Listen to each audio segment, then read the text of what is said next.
Ya, ya. Assalamualaikum warahmatullahi wabarakatuh. Selamat malam, teman-teman.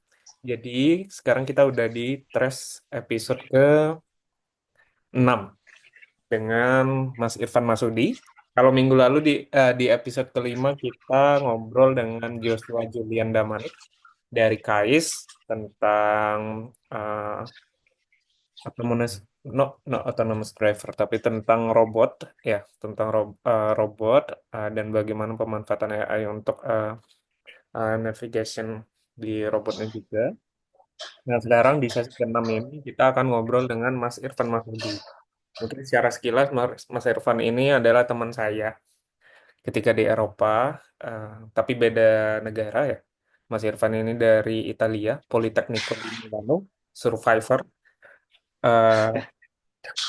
dari Computer Science ya, Computer Science Politecnico di Milano, terus tesisnya tentang LLM dan sekarang juga kerja sebagai apa ya Mas ya, AI researcher ya di Samsung ya. Gitu. Nah, tapi itu mungkin penjelasan dari aku, tapi Mas Irfan monggo bisa jelaskan perkenalan sedikit Mas Irfan. Assalamualaikum. Terima kasih Mas Hanif atas kesempatan dan waktunya telah mengundang saya untuk sharing apa-apa yang saya pelajari, terus kemudian apa yang saya tulis di master thesis saya di Master Computer Science di Politecnico di Milano. Nah, untuk kesibukan sekarang, kebetulan saya uh, jadi AI Engineer di Samsung Research Indonesia. Kemudian ya kesehariannya tentang AI gitu-gitulah ya, karena memang AI engineer. Ya, begitu Mas Eni. Mantap. Ini tempat saya bertanya banyak hal tentang AI ini, AI dan teknologi tepat. Jadi mungkin nanti seperti biasa em, Mas Irfan akan mencoba mempresentasikan ulang gitu ya mungkin ya terkait master tesisnya tentang apa yang sudah dikerjakan selama S2 gitu dan nanti setelah itu akan ada sesi diskusi tanya jawab. Mungkin itu aja. Langsung silakan kepada Mas Irfan. Oke Mas Eni, saya izin share screen. Ya, Sebentar, ini share screen itu bisa kan ya? Nah, harusnya bisa. Udah bisa ya Mas? mantap. Sudah. Oke. Nah, uh, baik kita mulai teman-teman. Di sini persis berapa tahun yang lalu ya? 1 tahun lebih ya berapa ini? Iya. Ini presentasi saya ketika apa namanya sidang akhir master tesis saya, di mana judulnya itu, wih keren sih, Dilema Metamorphic Testing for Deep Learning Using Diffusion and Large Language Models.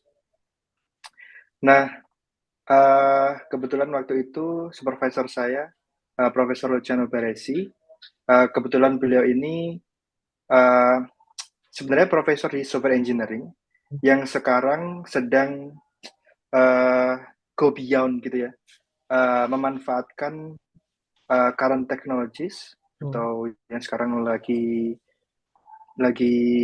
banyak riset di dalamnya, yaitu LLM sama diffusion models di sini Hmm. yang digunakan untuk implementasinya di software engineering task. Nah, baik langsung kita coba uh, ke diffusion and large language model for augmentations yang saya singkat dilema. Oh. Nah, sebenarnya dilema itu adalah sebuah framework yang memanfaatkan diffusion model dan large language model untuk melakukan generating test cases. Uh, jadi nanti akan saya coba detailkan bagi teman-teman yang mungkin awam atau tidak terlalu mendalami AI. Sebenarnya AI dan test cases itu ya satu satu kesatuan yang tidak dapat terpisahkan, kira-kira begitu. Nah, test cases itu kalau di konteks software engineering adalah suatu hal yang kita gunakan untuk melakukan apa ya, testing bahwa software yang kita kerjakan itu sudah sesuai atau sudah benar dengan goal atau tidak gitu. Hmm. Sesuai dengan requirement atau tidak gitu. Nah, di software engineering untuk melakukan atau membuat suatu test cases baru itu istilahnya kita menggunakan metamorphic testing gitu ya. Nah, goals dari tesis saya itu ingin mengetahui apakah ada faulty behavior yang ada di deep learning applications, misalkan deep learning atau model yang ditrain untuk mengklasifikasi suatu gambar misalkan. Apakah itu modelnya sudah benar atau salah? Kalaupun ada salah, di bagian mana? Nah, kira-kira begitu. Nah, kenapa penting? Kalau kita tahu di konteks deep learning, implementasinya kan ada banyak sekali. Ada yang di autonomous driving, terus kemudian untuk tumor detections, yang dimana kedua hal itu bisa menjadi suatu problem yang sangat fatal jika error. Nah, kira-kira begitu. Nah, Hmm. setelah kita tahu errornya, kan kemudian kita pengen memperbaiki sehingga uh, the faulty behavior-nya itu hopefully tidak akan terjadi gitu. Nah, apa namanya, in the future-nya begitu. Nah, terus kalau kita bicara soal deep learning itu kan sebenarnya uh, memanfaatkan neural networks, di mana neural networks itu kita gunakan untuk feature extractions ya kira-kira. Jadi kita meminta suatu program atau komputer untuk belajar fitur berdasarkan uh, data training tersebut. Nah, kira-kira gitu. Nah, di neural networks, um, conceptually itu kan sebuah abstraksi matematik di mana uh, itu bisa membuat suatu gimana ya? Saya coba refresh lagi. Jadi neural network itu composed by really complex mathematics functions lah kira-kira gitu. Hmm. Nah, sedangkan uh, complex functions itu sangat susah interpretability-nya, explainability-nya susah. Berbeda dengan uh, product software engineering, program apa ya, yang secara prosedur atau bagaimana cara kita menginterpretability itu lebih mudah lah kira-kira. Hmm. Jadi kalau neural network itu kompleks, pengennya kita itu memanfaatkan suatu test case tadi untuk mencari atau setidaknya berusaha untuk melakukan proses explainability dari neural network atau deep learning applications yang kita kembangkan gitu. Nah, sebelumnya kalau kita bicara soal test case, ya mostly sebelum-sebelumnya ya, apa nama traditionally itu memanfaatkan human hands atau handcrafted gitu untuk melabeli satu persatu uh, datanya atau test case-nya. Jadi kalau misalkan aplikasi kita itu atau deep learning application kita itu pingin mengklasifikasi antara burung atau ayam begitu ya.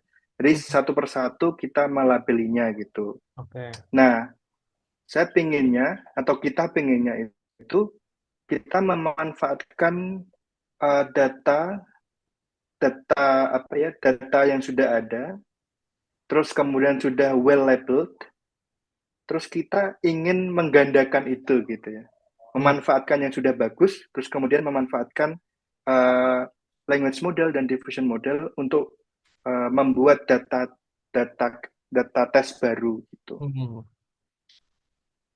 Nah, untuk implementasinya atau sebenarnya terminologi di software engineering, sebenarnya metamorphic testing itu tidak lain tidak bukan hanya sebatas bukan sebatas ya, sorry.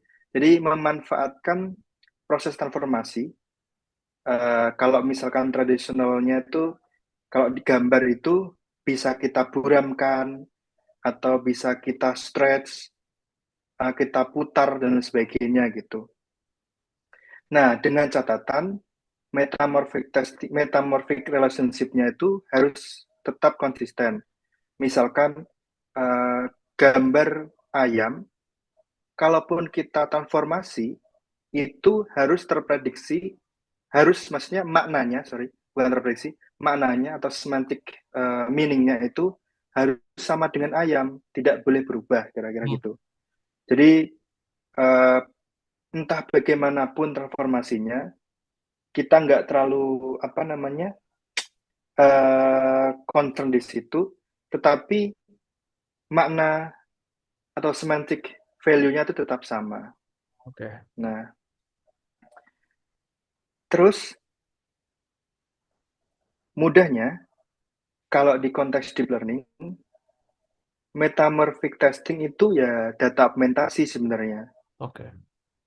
Nah, tapi karena terminologinya ada di software engineering, maka eh, apa namanya kita istilahkan sebagai metamorphic testing. Nah, gitu. Jadi, in the context image-based deep learning system applications, uh, metamorphic testing adalah dengan membuat test case baru dengan syarat tidak mengubah atau uh, apa ya, keep the preserving the label atau ground truth-nya tetap sama. Terus kemudian goals-nya adalah dengan melakukan detect the faulty behaviors by comparing the output of deep learning system. Jadi setelah kita buat test cases baru, kita coba tuh ke beberapa state of the art uh, arsitektur untuk klasifikasi gambar atau apa namanya semantic segmentations yang nanti diimplementasikan di autonomous driving. Jadi kita bisa tahu model-model mana yang masih kita temukan faulty behaviors, spesifiknya di kelas-kelas apa atau di uh, apa namanya, ya di kelas-kelas apa, terus kemudian setelah kita tahu di kelas apa, baru kita coba lakukan proses refining atau retraining. Oh ternyata kita tahu bahwa di kelas itu memang tidak atau kurang bagus in the context apa namanya uh, prediksi kelas gitu. Uh, Beberapa related works terkait dengan tesis saya ada Deep Road di mana mereka menggunakan generative adversarial network untuk melakukan proses pembuatan test cases baru uh, untuk mengetahui faulty behavior dari model klasifikasi. Sebenarnya sama, cuma mereka menggunakan GAN. Nah, GAN yang diimplementasikan di Deep Road itu mereka menggunakan ad hoc training. Maksudnya ketika saya ingin melakukan generate gambar A ke gambar B, mereka harus memanfaatkan data train atau sebenarnya basicnya GAN itu kan ya data train A itu most likely hanya bisa digunakan untuk nge-generate data train data train A gitu. Jadi kurang lebih akan sama. Jadi kalau misalkan apa ya, eh, jadi tidak serobust diffusion model, kira-kira begitu. Jadi kalau kita ingin nge-generate suatu spesifik task, jadi kita harus punya data train tentang task itulah. Hmm. Ya. Terus kemudian ini ada ALIA, Automated Language Guided Image Augmentations. Nah, mereka juga sama konsepnya, memanfaatkan LLM Hmm. dan diffusion model, tapi dia tidak memanfaatkan uh, spatial context. Jadi lihat nih burungnya bisa berubah gitu Eh. ukurannya. Nah, untuk apa namanya Hmm. perubahan yang sedemikian rupa ini juga cukup ya seenggaknya di beberapa cases uh, cukup berbahaya. Misalkan Hmm. di autonomous driving, orang yang posisinya ada di pojok kanan misalkan, yang ukurannya exact itu kan possible bisa berubah kalau misal menggunakan metode ini gitu. Yang dimana itu akan berbahaya kalau misalkan diterapkan di autonomous driving. Oke, lanjut. Nah, dengan apa namanya related work study, mulai dari um, transformasi yang sederhana. Jadi misalkan kita stretching, terus kemudian ngasih noise, blur dan sebagainya, terus kemudian memanfaatkan GAN, ada diffusion model dan language model, tapi tidak apa namanya ngasih constraint di spatial context. Nah, saya idenya atau kita idenya memanfaatkan language model untuk mencari fitur yang ada di gambar, terus kemudian maksudnya fitur itu ya ini adalah burung gitu. Oke. Burung itu ada di mana begitu. Nah, terus terus setelah tahu itu kita cari counterfactualsnya. Maksudnya jadi burung ini kan warnanya kuning gitu. Hmm. Nah, pengennya kan ya warna somehow kadang-kadang juga terlalu penting gitu. Hmm. Misalkan burung ini kuning kan, misal kalau kita rubah jadi biru, asal dia tetap sama adalah burung kenari, ya kenapa enggak gitu misalnya. Oke, terus jadi memanfaatkan spatial context, the original image, to generate high quality and realistic image generations. Nah, begitu.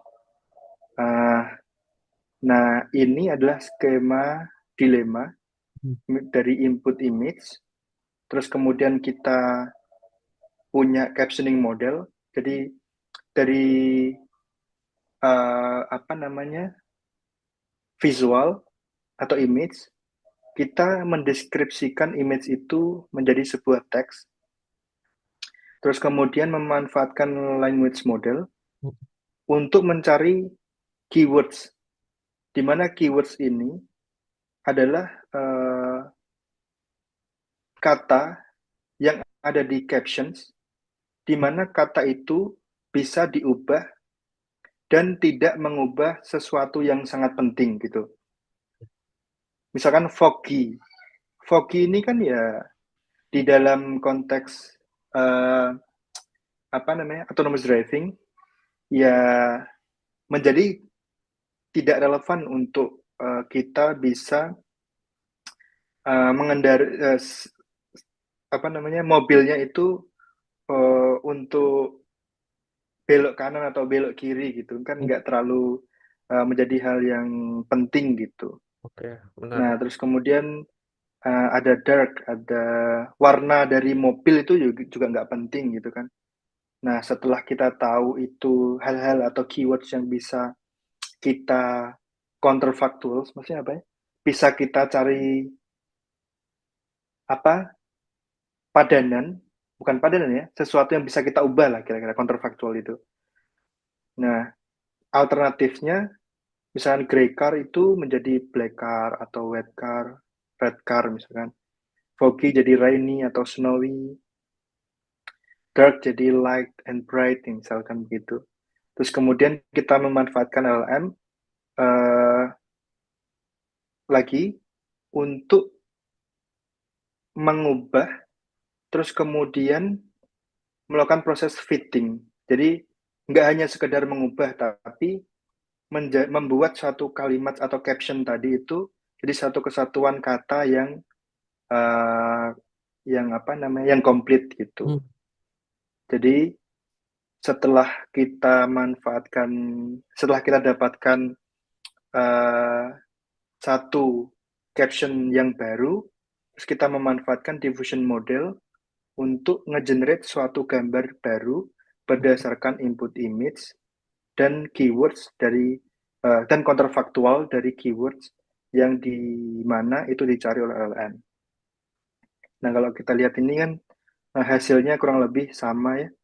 Oh, Uh, with a wet car, street in snowy, and lot of sunlight. Wis, yes. gitulah. Gila, gila, gila. Oke, nah idenya kita coba detail, tapi ya nggak akan technically sih sebenarnya. Hmm. Nah, jadi kita manfaatkan image captioning. Nah, image captioningnya tuh semantically equivalent to the input image. Ya, jadi harus sama ya maksud dari input image dan captionnya. Nah, semakin banyak, semakin bagus. Oke. Tapi too much juga cumbersome. Di mana diffusion model itu kan konteks videonya juga terbatas. Nah, jadi kita sebenarnya hyperparameter tuning. Jadi mencari ya apa namanya berapa banyaknya uh, sentences yang kita ingin caption. Nah, ini kebetulan hasilnya dua gitu. Satu contohnya. Strip Nah, car. terus kemudian gimana Mas? Enggak. Tadi baca dong. Lanjut, lanjut. Terus kemudian kita memanfaatkan LM untuk mencari keywords. Nah, misalnya ini adalah salah satu contoh prompts-nya. Given the task, misalnya task itu klasifikasi gitu. And an image described by these captions. Nah, captionnya dari Hmm. sini gitu. Oke. Terus, what are the elements that I can modify in the image so that the output corresponding to the image does not change the task? Oh. Nah, klasifikasi kan sebenarnya nggak terlalu apa ya, nggak terlalu butuh uh, spasialnya tuh uh, apa namanya ya, yang penting tidak mengubah makna kan. Hmm. Tapi shifting atau misalkan stretching itu nggak jadi hal yang penting gitu. Beda dengan uh, semantic segmentation di mana implementasinya di autonomous driving. Jadi kita memanfaatkan task, specific task untuk dimasukkan ke sistem prompt kita gitu. Jadi CLM akan memanfaatkan knowledge dia berdasarkan uh, task yang kita spesifik, terus kemudian menggunakan captions yang kita generate untuk mencari keywords gitu. Setelah dapat keywordsnya, LLM juga kita minta untuk mencari some possible alternatif di mana berdasarkan caption tadi itu keywords apa aja. Kan kita tahu tadi keywords apa aja. Terus kita minta untuk mencari alternatifnya. Nah gitu. Nah, jadi a street car with kita bisa LM apa namanya merekomendasikan ini. Oke. Ya, terus setelah dapat alternatif, terus kita implementasikan di kalimat tadi, tapi dengan juga memanfaatkan LLM untuk menata atau membuat kalimat ini komplit gitu. Hmm. Kan tadi misalkan cuma light gitu ya. Nah, light. Nah, terus kemudian di sini ada lot of sunlight ya gitu. Nah, ini adalah salah satu contoh diffusion model, implementasi diffusion model yang kita terapkan di uh, apa namanya tesis saya gitu. Nah, di sini kita menggunakan apa namanya controlled conditional diffusion model, di mana input dari gambar awal tadi itu saat ini, terus kita ekstrak menggunakan HID soft edge spatial context, yang dimana intinya kita itu mendetek apa ya nih edge-nya apa tepiannya gitu. Setelah kita tahu tepiannya, di mana tujuannya itu ingin menjaga spatial konteksnya tuh sama dengan input image, jadi tidak berubah. Tapi semantic meaningnya sedikit berubah. Hmm. Jadi spasial konteksnya kita jaga, tapi eh, di dalamnya atau maknanya berubah itu. Oke, jadi yang tadi foggy sekarang jadi snowy, terus gelap sekarang penuh dengan cahaya. Oke, terus lanjut. Nah, kita detail experimentation-nya uh, waktu itu tahun 2023, image caption-nya masih pakai Blip 2, terus apa ya LLM uh, tasnya yang saya bagi tiga itu uh, saya memanfaatkan Lama 2 waktu itu, terus image generation-nya saya pakai ControlNet. Oh iya, saya juga perlu mention kenapa sih saya bagi tiga di sini? Mm-mm. Karena waktu itu mungkin ya sekarang mungkin sudah banyak berkembang ya implementasinya apa namanya skillnya LLM sudah banyak bertambah gitu. Tapi waktu itu saya menggunakan lama tuh tepatnya masih saya dapatkan kalau misalnya saya langsung sebenarnya dari captioning terus kemudian saya dapetin new captions itu kan sebenarnya bisa langsung. Tetapi uh, saya menemukan banyak inkonsistensi gitu ya.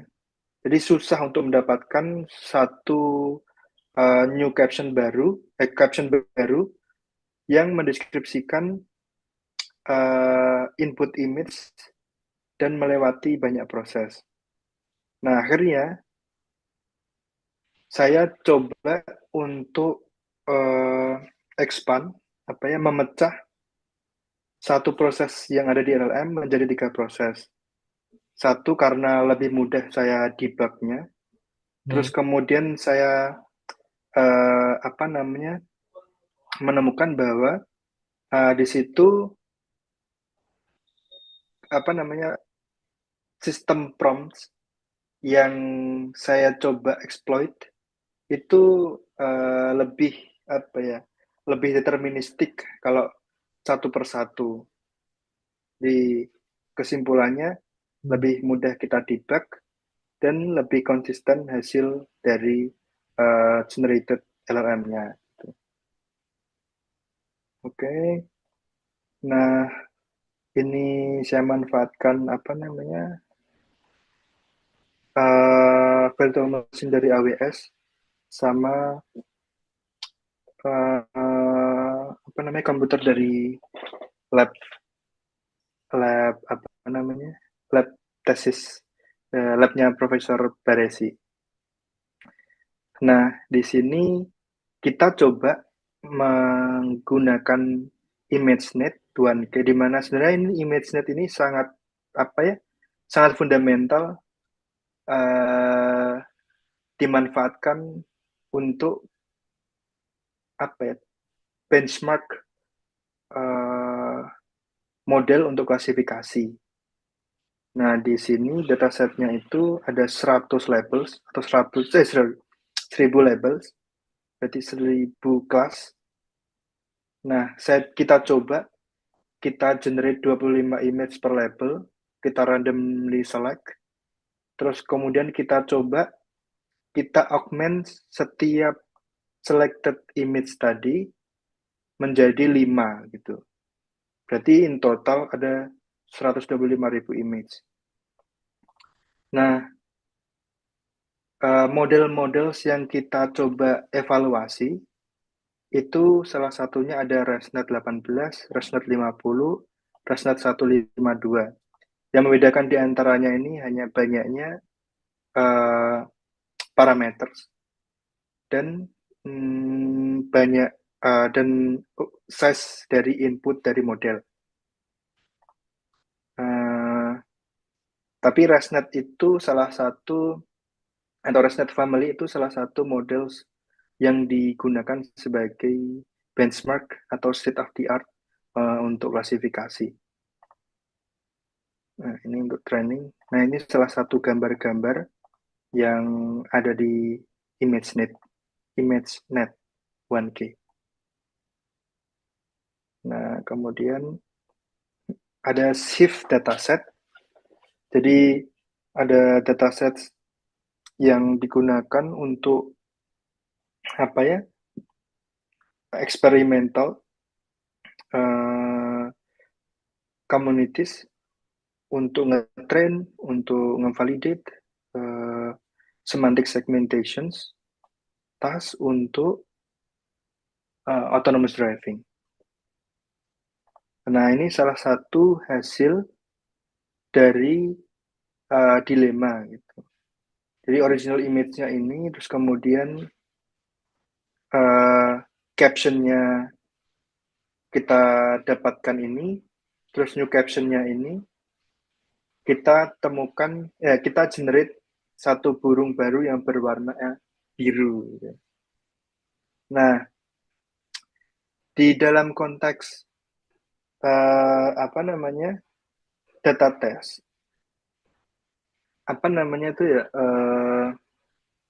uncertainty itu menjadi penting gitu.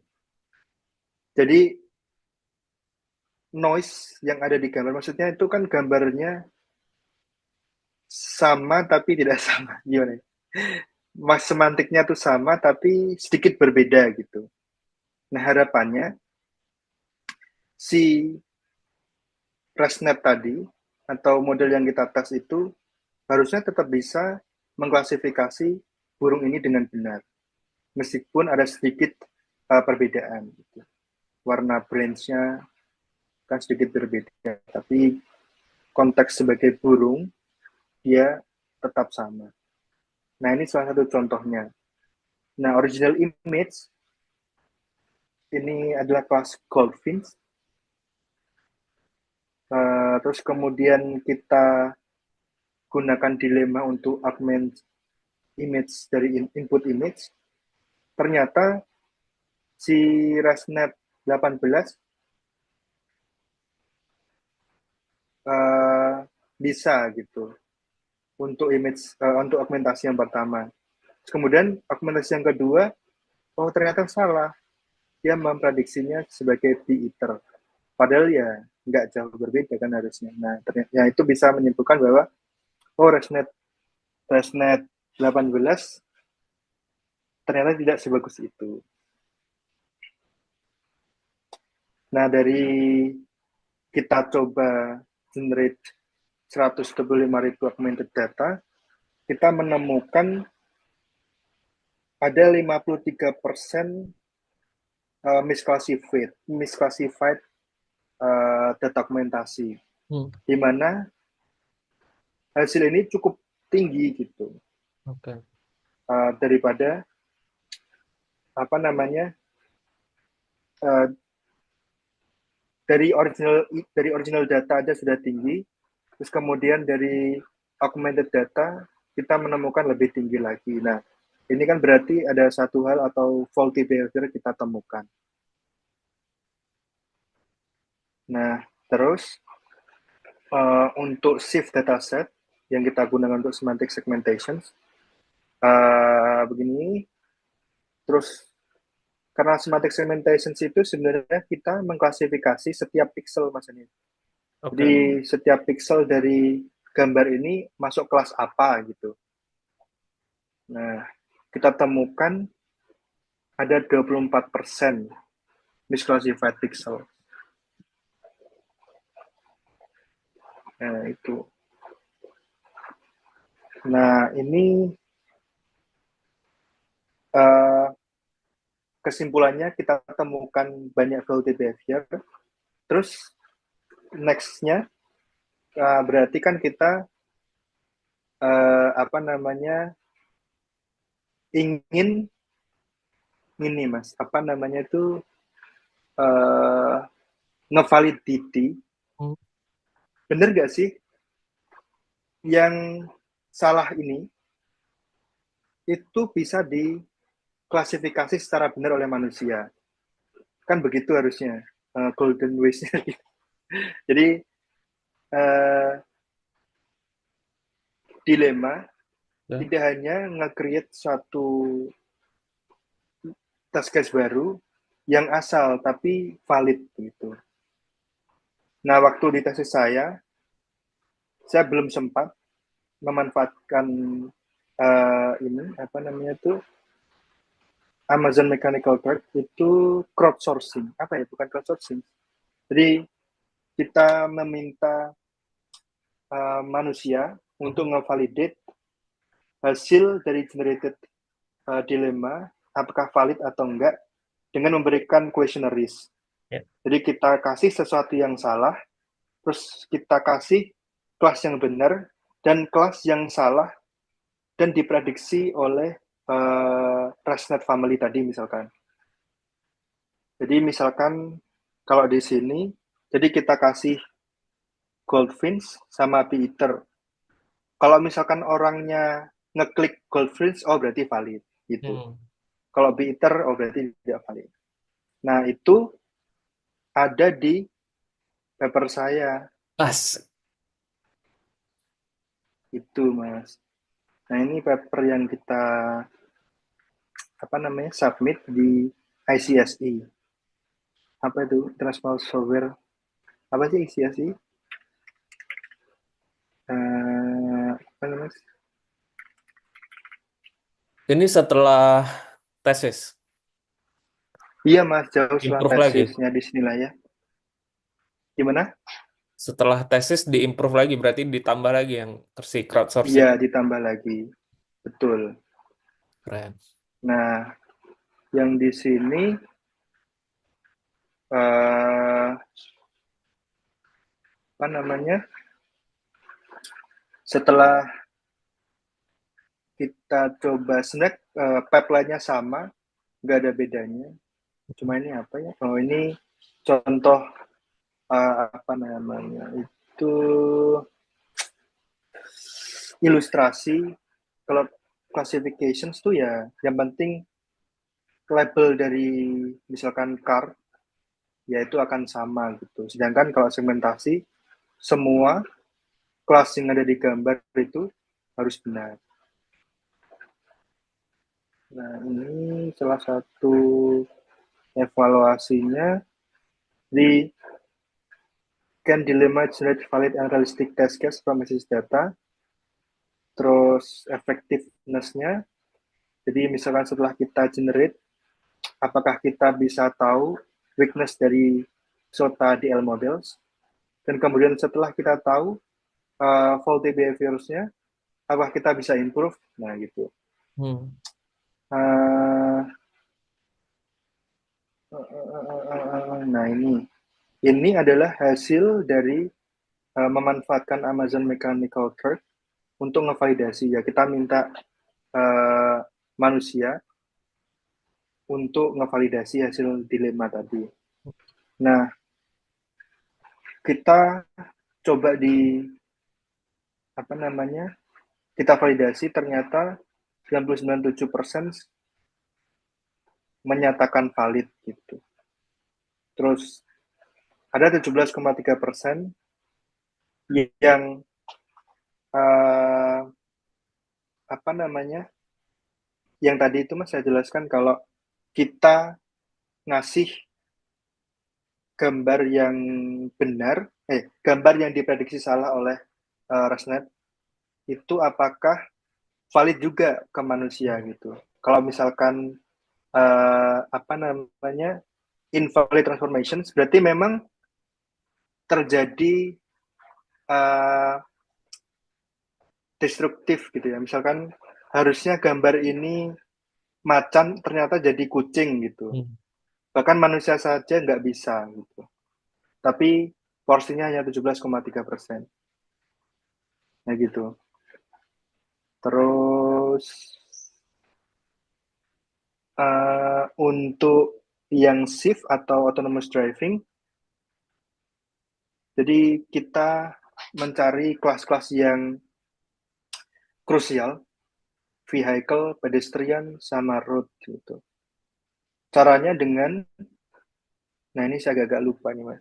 Disclaimer ya ini saya mencoba mengingat-ingat kembali apa yang saya tulis waktu itu.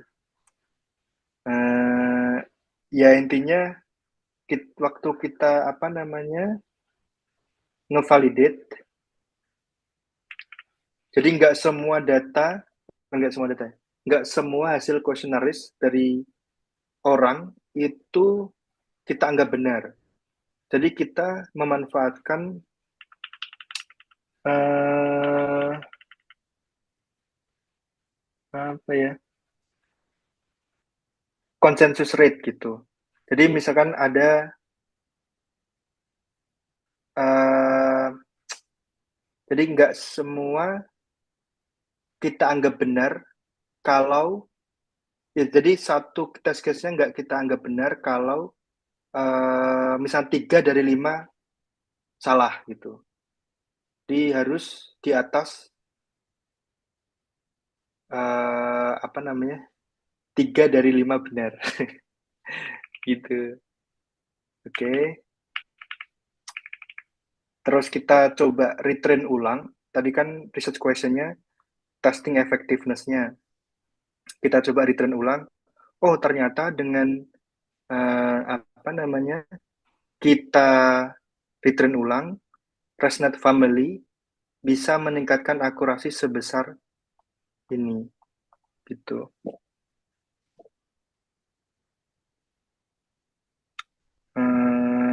Terus ini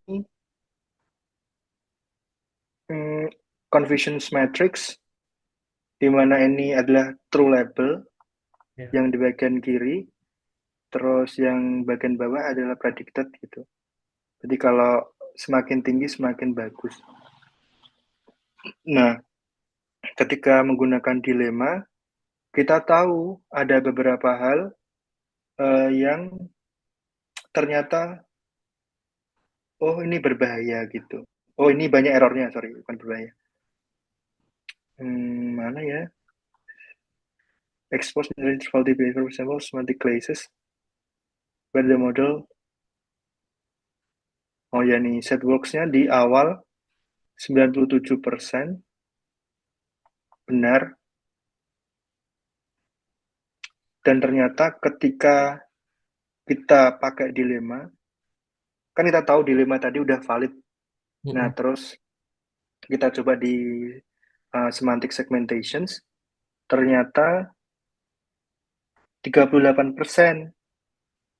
Nah, ini kan ya, wah ini bahaya gitu. Hmm.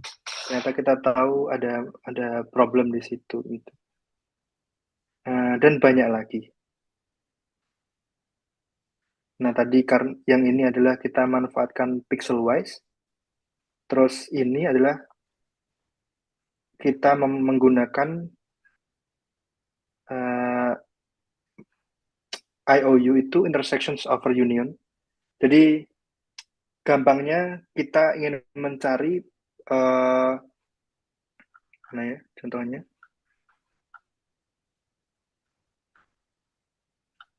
Nah, jadi intersection over union itu jadi kita apa bajunya orang ini dengan celananya orang ini, apakah dia interleave? Misalkan baju ini terdeteksi sebagai apa namanya itu celana dan celana terdeteksi sebagai baju. Nah, jadi kita tahu serba banyak dia intersect terhadap kelas satu dengan kelas lainnya. Semakin kecil, semakin bagus. Gitu. Oke.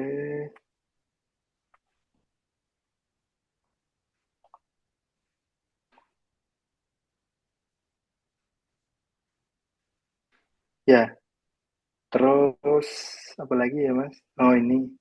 Jadi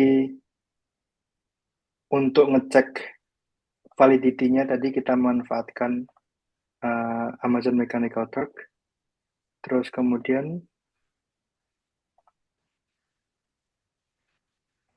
indicate nah remain valid. Ya, tapi kesimpulannya meskipun kita bisa nge-generate Mm-mm. potentially LLM itu bisa alternate bias gitu. Ya.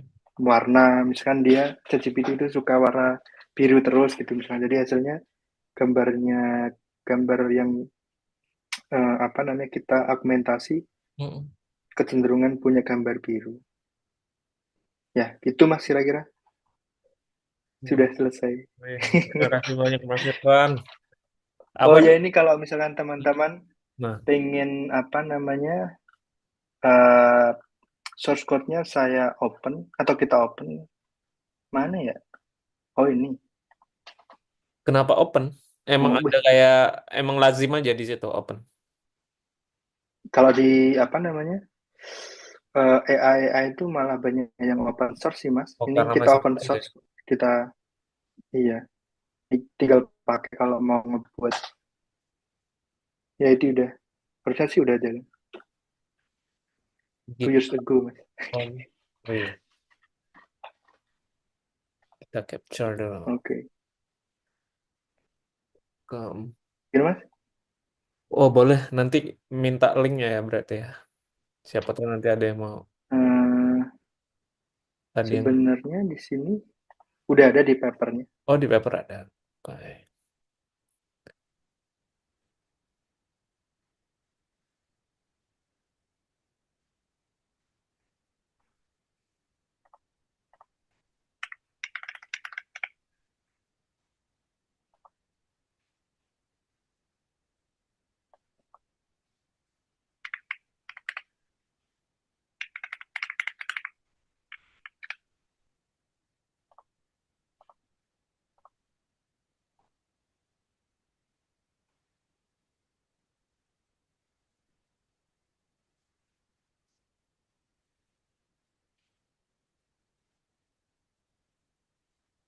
Aku jadi penasaran deh, Mas.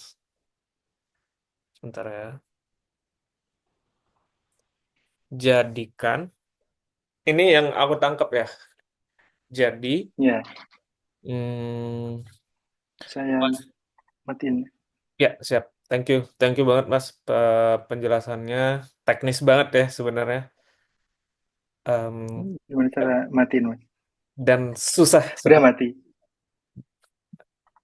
Apa yang mati? Share screen saya udah Oh, udah. mati kan? Oh Udah. iya, sip. Oke.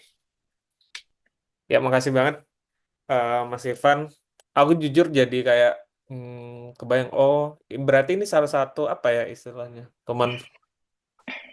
Sebenarnya Mas bukan mengeksplor LLM-nya, tapi memanfaatkan LLM-nya untuk keperluan lain juga ya? Betul, Benar? betul Mas. Oke, oke. Betul. Ya, aku jadi kebayang. Nah, tapi aku tuh penasaran ya Mas ya. Kan tadi Mas eh, mengkaitkan ini dengan konteks test case ya. Kan kalau dulu misalnya aku pas kerja gitu ya, pas bikin aplikasi itu segala macam kan memang ada test case ya yang disediakan, ya kan?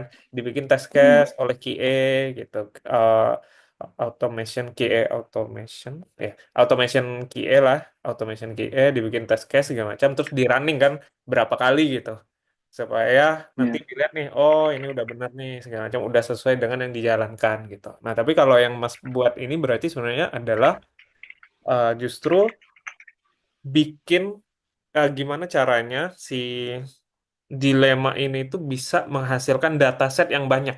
Bener nggak? betul. Hmm. Nah, tapi aku jadi penasaran di situ. Maksudnya penasaran dalam artian kenapa harus datasetnya ini banyak dan uh, dengan memanfaatkan LLM dan atau dilema ini tuh apa yang ingin dikejar? Maksudnya apakah karena sebenarnya emang data sekarang tuh untuk training masih jauh sedikit gitu, atau misalnya kalau mau training apa ya, training untuk keperluan yang seperti Mas tadi itu,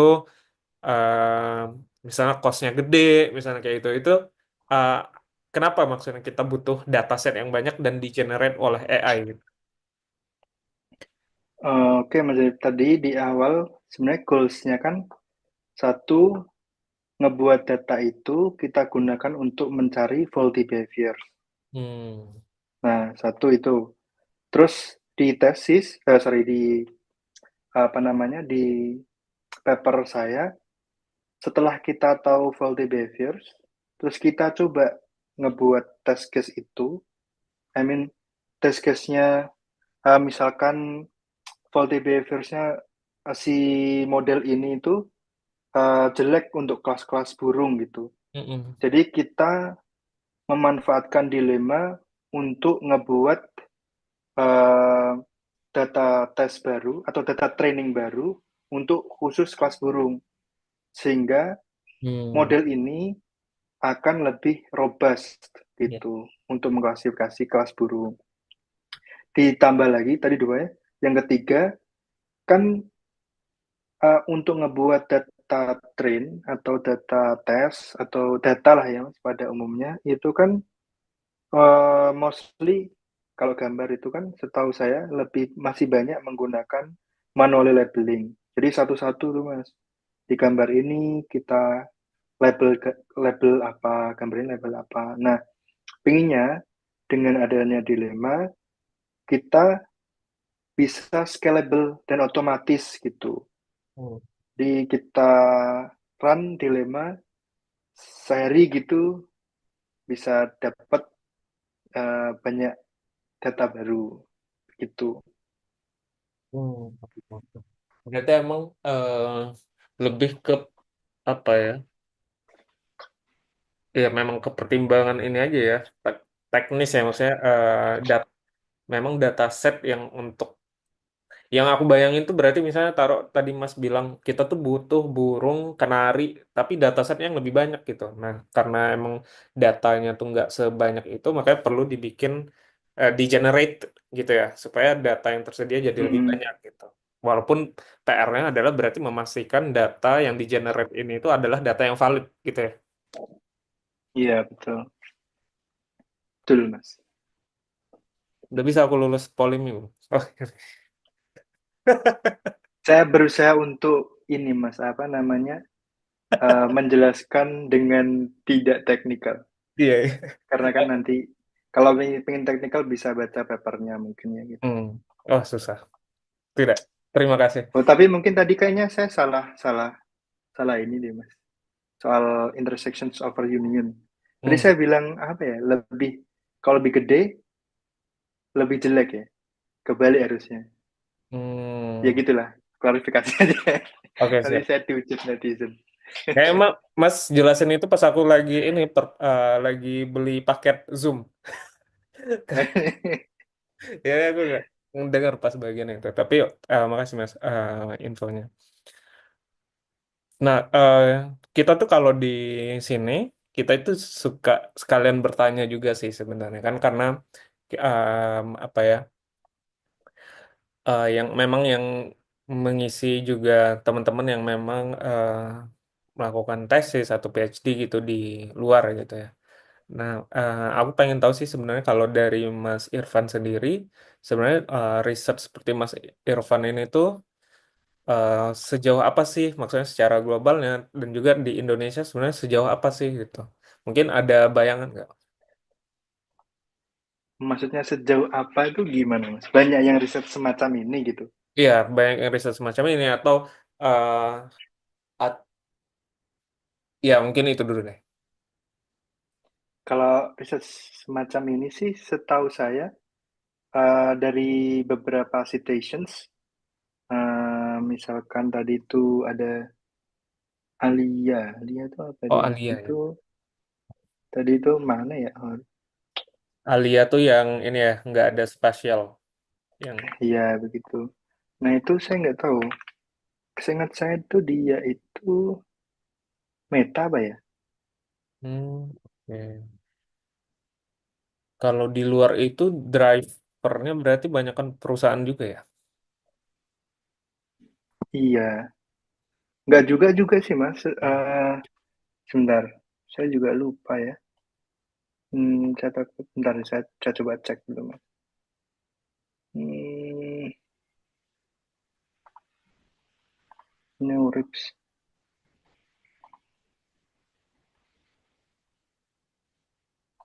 papernya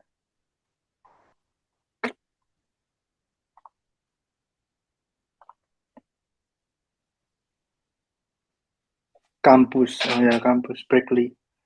Oke. Eh, ya kebanyakan masih di apa namanya kampus sih Mas, yang dari paper-paper yang saya citasi.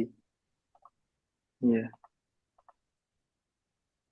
kalau industrial sebenarnya kalau industri juga nggak banyak publish paper sih setahu saya.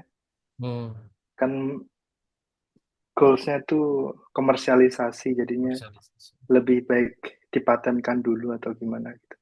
Hmm. Oh, Tapi yang jelas ya ya banyak juga gitu Mas. oke. Ini, nah ini aku kepo nih sebenarnya. Ya mungkin kita 5 menit lagi lah ya maksimal kita. Nah cuma aku kepo juga sih maksudnya dengan Mas melakukan tesis di bidang LLM ini ya gitu.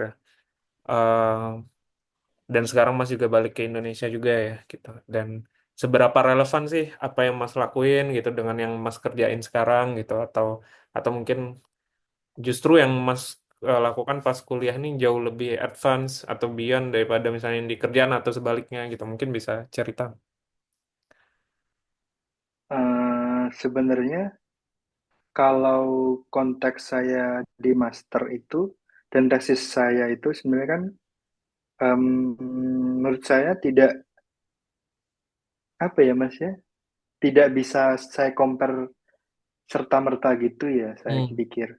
Jadi kan harusnya kalau misalkan kita apa namanya studi terus kemudian membuat atau membuat tesis, yaitu harusnya sebagai knowledge basic yang harusnya dimiliki seorang yang punya atau yang pantas menjadi punya orang yang pantas mendapatkan gelar itulah kira-kira Hmm. gitu Mas. Nah terus kemudian dia itu bekerja di bagian itu, ya itu menjadi landasan utama gitu. Bukan berarti terus kemudian bisa saya banding-bandingkan gitu. Hmm. Ya karena memang itu pijakan awal, seharusnya setelah saya di industri, saya bisa memanfaatkan itu gitu Mas. Hmm. Oke. Ya gitu. Oke. Oke.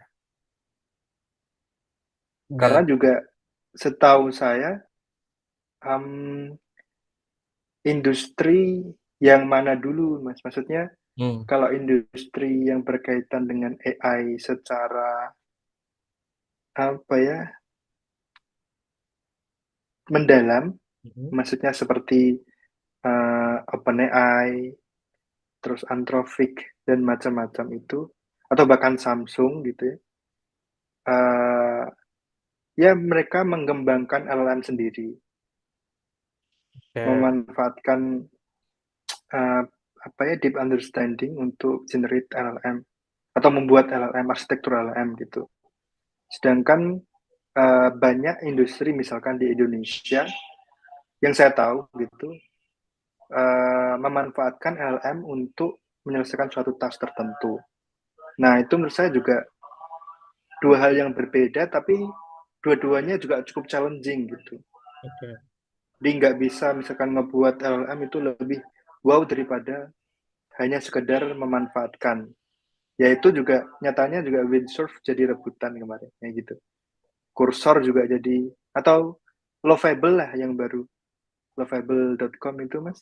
mm-mm. Vibe coding kalau Mas Hanif Oh, pernah siap. dengar. Heeh. Ya itu jadi salah satu perusahaan yang cukup cepat untuk mendapatkan pendanaan berapa ya? 100 juta ya, 1 juta dolar gitu kalau nggak salah. Mungkin coba dicari lagi. Ya Siap. gitu mas. Jadi ya, ya begitu. Oke, Mas, thank you. Nah, mungkin terakhir nih. Mungkin dua dua terakhir deh. Em, Riset Mas ini kira-kira nggak kira-kira sih sebenarnya. Cuma ya memang kita pengen tahu ya, maksudnya apa yang udah dilakukan di luar itu dibawa ke Indonesia ini kira-kira nanti bisa dimanfaatkan seperti apa sih gitu mungkin. Mungkin ada nggak dari Mas? Kalau dimanfaatkan, sebenarnya nggak cuma di Indonesia sih mas, kan memang kita Hmm. open source yang namanya research. Terus kebetulan AI itu sekarang lagi entah kenapa ramai sekali gitu. Terus ya dengan adanya dilema, eh, harapannya kan, tapi sekarang itu kan orang-orang cenderung beralih dari apa namanya diskriminatif ke generatif gitu mas. Oke. Nah model-model yang saya tes tadi itu adalah model diskriminatif, di mana sebuah model untuk apa ya, untuk membedakan antara kelas A, B, C dan seterusnya. Hmm. Nah, sedangkan generatif sendiri itu ya kayak LLM atau diffusion mode atau ngejerit gambar gitu. Itu generatif. Nah, saya memanfaatkan generatif untuk bisa digunakan di model-model diskriminatif. Oke. Nah, goalsnya uh, dengan adanya dilema, harapannya teman-teman bisa atau semua researcher bisa memanfaatkan itu untuk membuat handal lagi model-model diskriminatif tadi. Itu, Mas. Sorry, aku mau confirm. Model diskriminatif ini eh, definisinya apa? Jadi model yang kita gunakan untuk membedakan atau ngeprediksi uh, suatu kelas tertentu. Oke, Misalnya ada gambar ya burung, berarti ya harus diprediksi burung gitu. oke, oke, oke, oke. Nah, Sementara sedangkan kalau yang kalau lagi LL, ramai sekarang generatif gitu ya. ya namanya generatif. Nah, dalam generatif, jadi memanfaatkan generatif model. Sebenarnya kan LLM itu kan generatif. Hmm, Diffusion model tadi kan generatif, ngebuat gambar itu mas. hmm, Nah, memanfaatkan generatif model ke diskriminatif model hmm. itu. Biar diskriminatif modelnya ya harapannya biar ya berkembang entah gimana gitu ya. Saya tidak tahu. Tapi yang jelas di GitHub saya juga kaget bu, ternyata udah ada yang nge-star 5 orang. Oh serius, mantap. Ada orang yang terinfluence. Terinfluence. Ya nggak tahu ya dia dapat dari mana. Ya dari inilah, supervisor. Dari paper pasti ada. Iya mestinya begitu. Oke, nah mungkin Itu mas. kalimat ini Mas, pesan-pesan terakhir mungkin atau kata terakhir di Zoom ini dari Aduh. Nah, Kata-kata hari ini masih apa Mas? nah, Apa ya? Ah, dari ini deh. Mas. Apa ya Mas? Saya juga bingung. Mas Evan biasanya banyak. Paper saya kan paper saya kan namanya dilema. Oke. Dilema tuh always there gitu Mas. Tidak bisa kita hindarkan kayaknya. Memilih A, di sisi lain juga ada trade off gitu. Hmm. Harus memilih B gitu. Jadi kita harus mencari sweet spot segala sesuatunya gitu. Misalkan ya banyak kasus lah, banyak hal ya begitu. Di research, di kehidupan sehari-hari, ya. Jadi harus mencari ya setidaknya optimal yang ya meskipun akan susah dapat global optimal, tapi Hmm. ya seoptimal mungkin lah gitu. Hmm. Ya, Apa mas? sekali. Mantap sekali Mas Irfan. Tidak siap. Makasih banyak Mas. Ya malam-malam ya Ya, ini weekend, sama-sama. malam-malam terus Mas Irfan mau meluangkan waktu untuk sharing juga gitu. Nah, dari sini biasanya kita habis itu akan coba meringkas ya, meringkas. Walaupun seperti yang Mas Irfan bilang ya, kayak kan ini teknis banget gitu ya. Tapi ya at least kita pengen coba tarik kulit-kulitnya lah supaya bisa dipahamin gitu. Nanti paling pas sudah jadi mungkin aku minta tolong Mas Irfan ini ya apa check-in gitu apakah benar atau Nah, salah gitu. Takut takut salah takut salah. benar pasti mas. Nah, itu mungkin dari aku itu dulu ya. Terima kasih banyak Mas Irfan, ini aku stop recordingnya dulu. Dan ya dan sampai jumpa lagi. Terima kasih. Assalamualaikum.